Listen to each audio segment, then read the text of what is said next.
E no vídeo de hoje eu vou te contar uma história incrível, uma verdadeira história de primavera. A história de um casal que dedicaram as suas vidas para recuperar milhares de pessoas em todo o mundo. Hoje você vai conhecer a história do Bill e da Lois.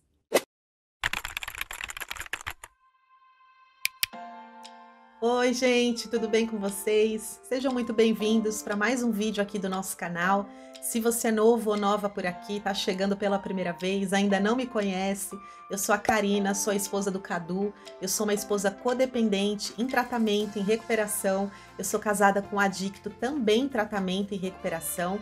E aqui nesse canal a gente grava vídeos para compartilhar com vocês as nossas experiências, a nossa caminhada de recuperação, nosso processo de recuperação, que leve para você uma mensagem de fé, de força, de esperança. Te ajudar a encontrar o caminho das flores, porque a gente sabe que nenhum inverno nessa vida dura para sempre. Então, se você gostar do canal, se inscreve aí no botãozinho, fica aqui com a gente. Se você já nos acompanha, já é nosso inscrito, nossa inscrita, não vai embora, minha amiga, meu amigo, sem deixar o seu like nesse vídeo, sem deixar o seu comentário, compartilhar esse conteúdo com alguém que precisa conhecer esse canal. A gente faz esse trabalho porque a gente quer ajudar o maior número de pessoas, levar uma mensagem de fé para as famílias que sofrem aí com o alcoolismo, com a dependência química. Então você pode nos ajudar, pode fazer parte, né, dessa missão que a gente tem aqui no YouTube. Eu conto com você, se você puder fazer isso, é muito importante mesmo pra gente, tá bom? E eu já queria ter gravado esse vídeo antes para vocês, para contar essa história incrível, uma verdadeira história de primavera. É uma história que passou por muitos invernos também, mas chegou a primavera pro Bill e pra Lois. E quem que é o Bill e quem que é a Lois? Esse casal aí, né, que vocês viram.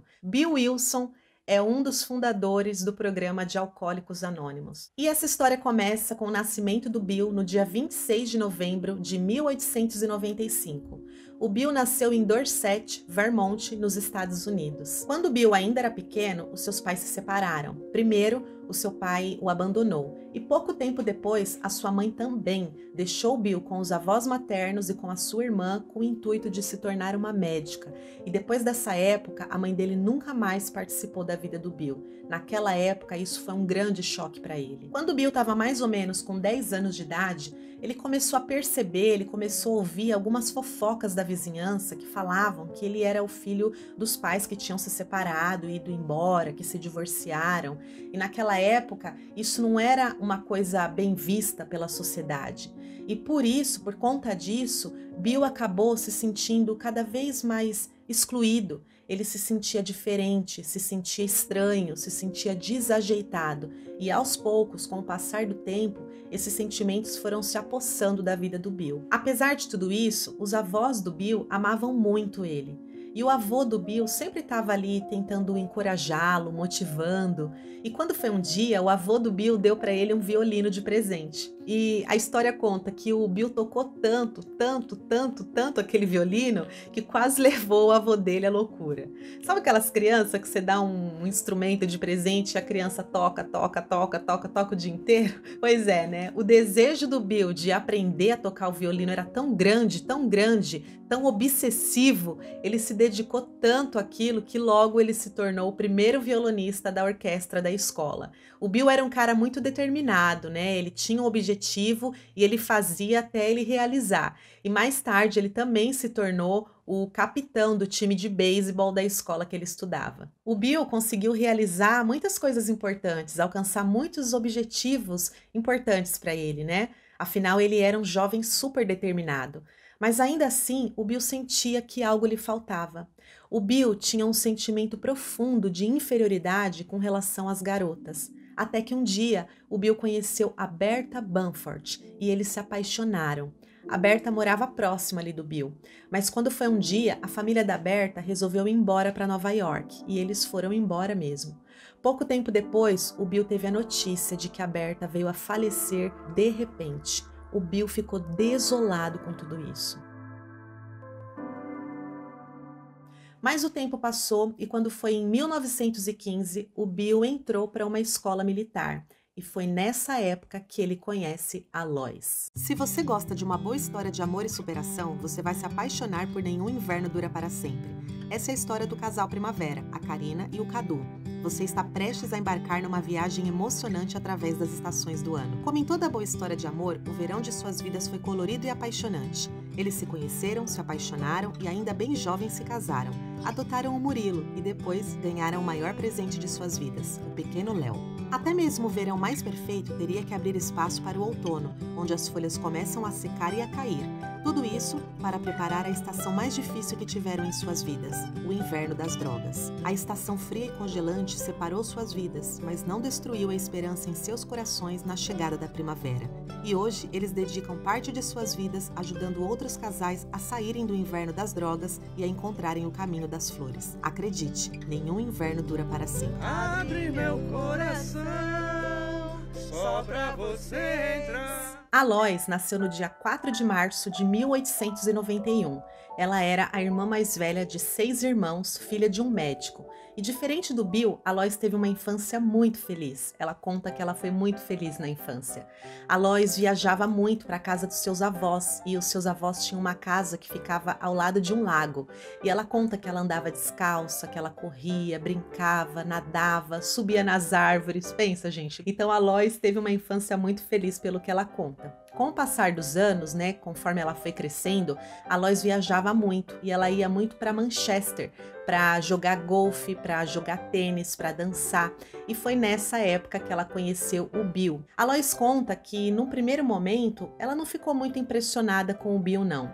Ele era 4 anos mais novo do que ela e ele era da cidade de Vermont, no interior. Ele era meio que o garoto caipira, enquanto Alois era a filha de um médico, uma veranista, sofisticada, a menina da cidade, né, gente? E aí ela conta que no primeiro momento ela não se impressionou muito, não.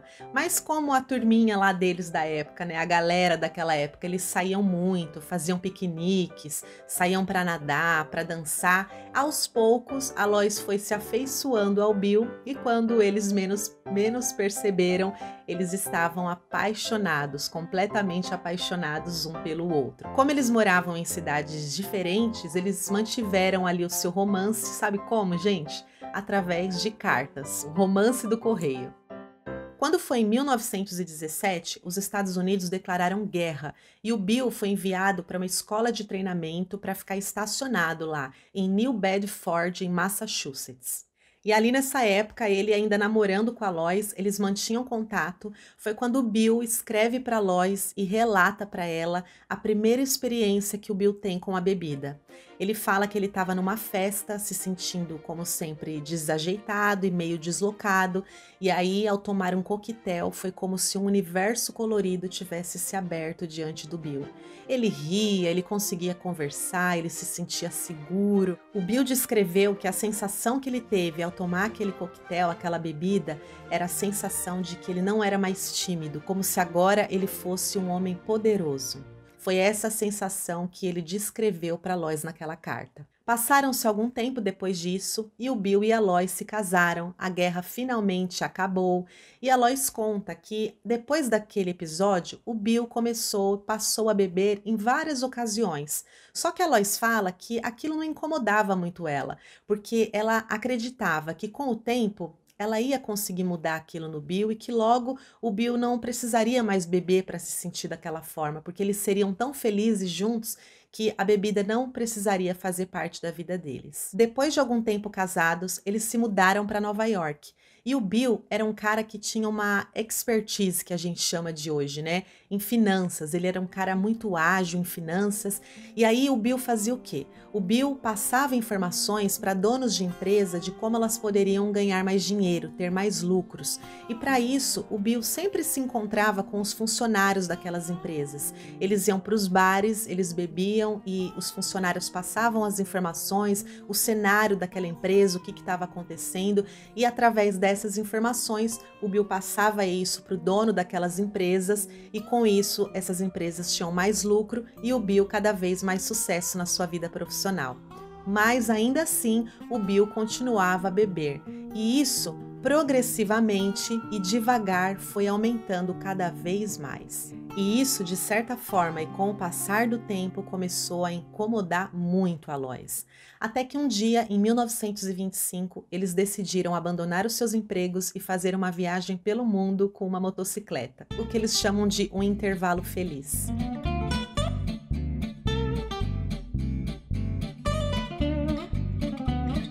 Mas nem essa tentativa, essa viagem foi capaz de resolver os problemas dos dois. E o Bill passava a beber cada vez mais.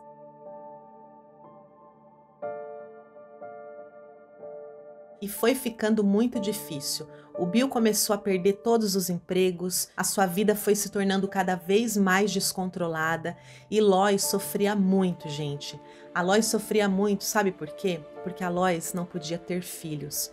A Lois já tinha sofrido 3 abortos, ela não conseguia engravidar. E por conta disso, a Lois se sentia muito culpada. Ela achava que a culpa da vida deles não estarem indo bem, do Bill estar bebendo daquele jeito, de todas as coisas estarem dando errado, é porque a Lois não tinha conseguido dar um filho para o Bill. Imagina a sensação de culpa que a Lois sentia em todo esse processo. Chegou um certo momento que o Bill também percebeu que a vida dele estava muito descontrolada.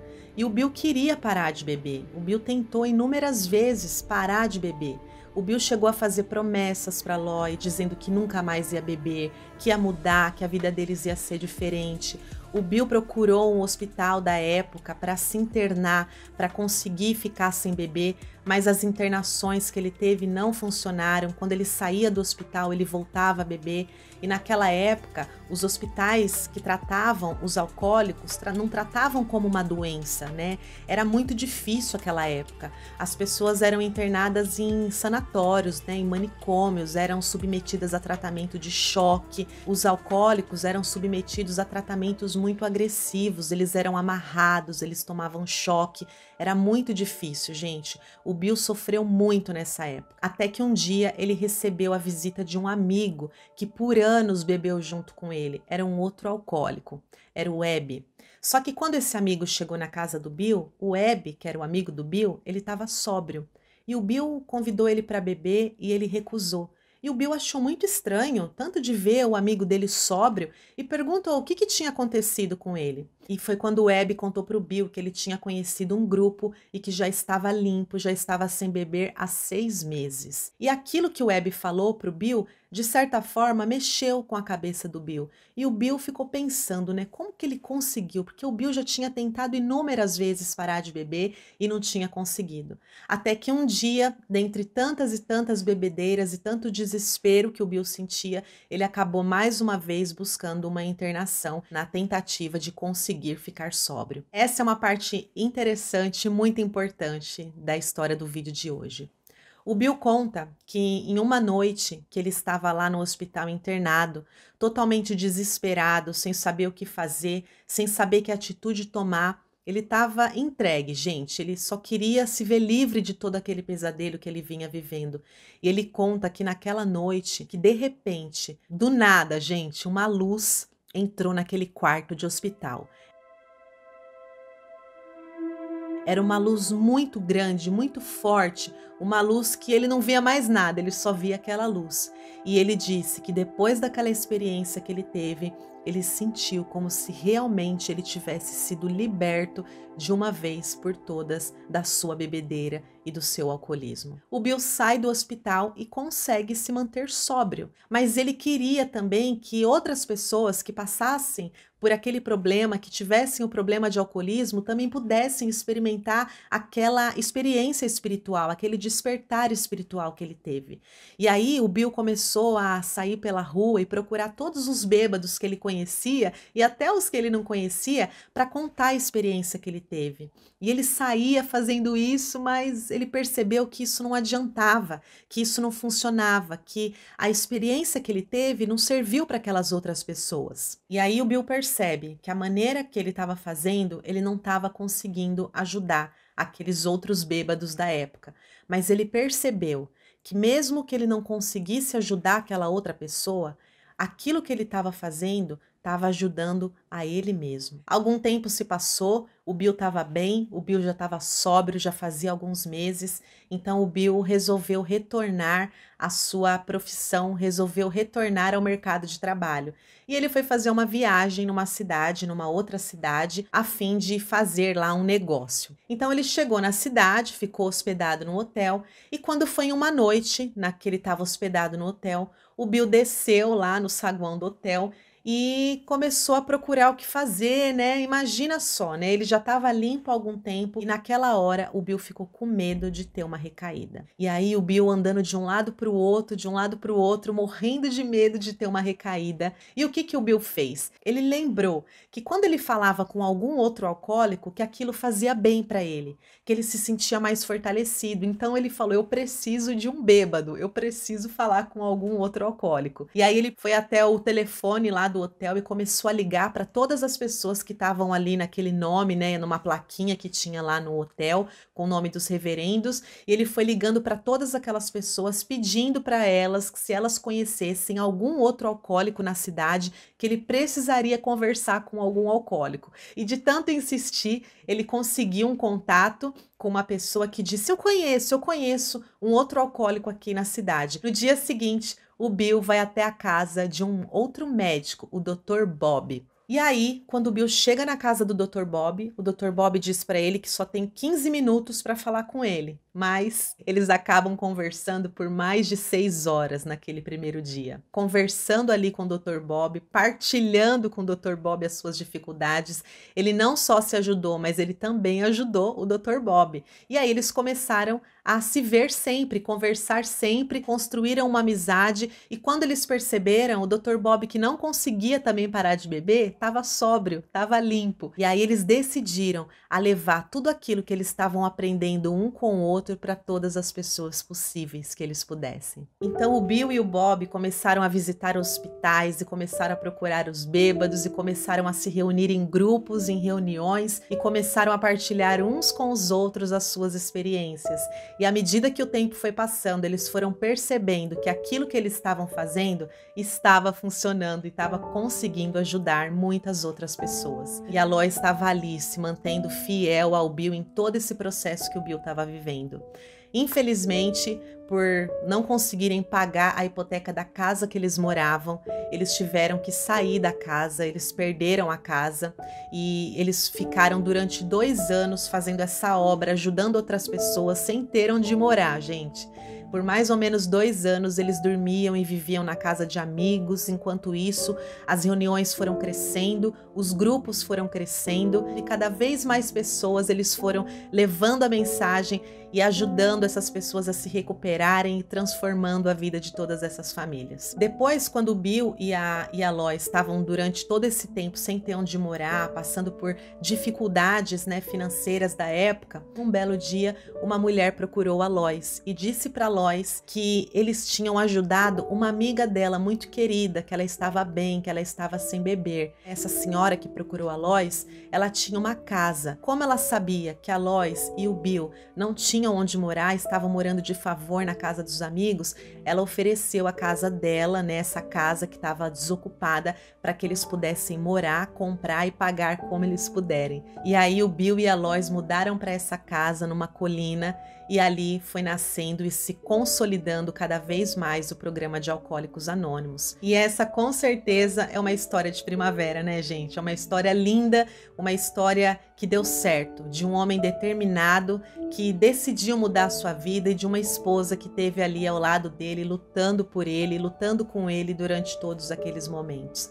Com certeza, isso fez uma grande diferença na vida deles como casal e na vida de todas as outras pessoas que tiveram a oportunidade de também conhecer esse programa.